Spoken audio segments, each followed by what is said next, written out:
C'est l'heure de pointe dans le métro parisien. Au milieu de la foule, un étrange jeu du chat et de la souris commence pour ces policiers de la BAC des transports. Dans leur viseur, des groupes de jeunes filles roms qui font les poches des touristes. Ils viennent justement d'en repérer dans le wagon voisin. Vous les avez repérés? Ouais, ça a bossé là, ça a bossé.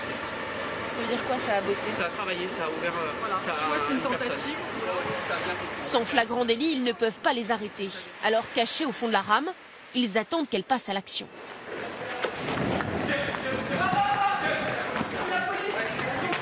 En quelques secondes, les 5 jeunes filles sont arrêtées.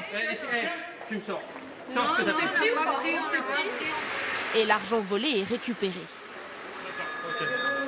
Ça a jeté des pièces ici en dessous. Vous avez jeté les sous en dessous, mais elle les a ramassés.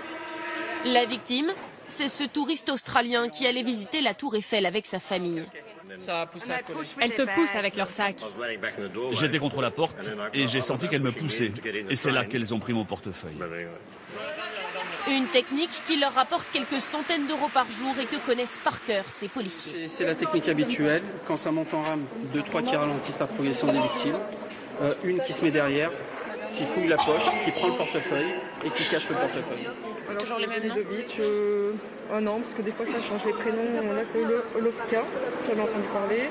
Gofra, Belia. Un nom revient en permanence, Amidovic. Un nom connu, celui du chef présumé du réseau Fehim Amidovic, arrêté il y a 2 ans.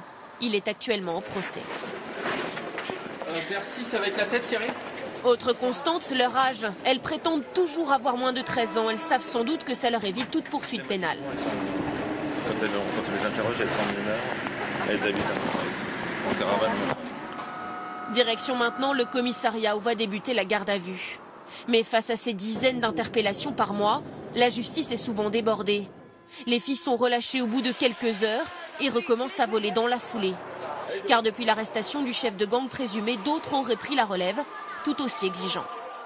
Il est clair qu'elles sont vraiment dans l'emprise de cette structure et qu'elles ont une mission à remplir chaque jour et que si elles ne font pas, elles peuvent effectivement payer les conséquences. Elles ont des quotas à remplir, alors pas des milliers d'euros par jour, mais de l'ordre de la centaine d'euros, oui, ça reste tout à fait réaliste.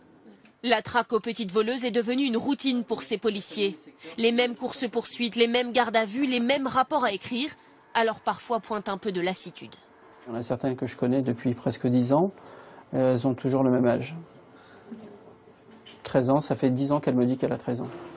L'an dernier, la police des transports a arrêté plus de 900 jeunes filles Amidovic, soit près du tiers des vols à la tire recensés dans les transports franciliens.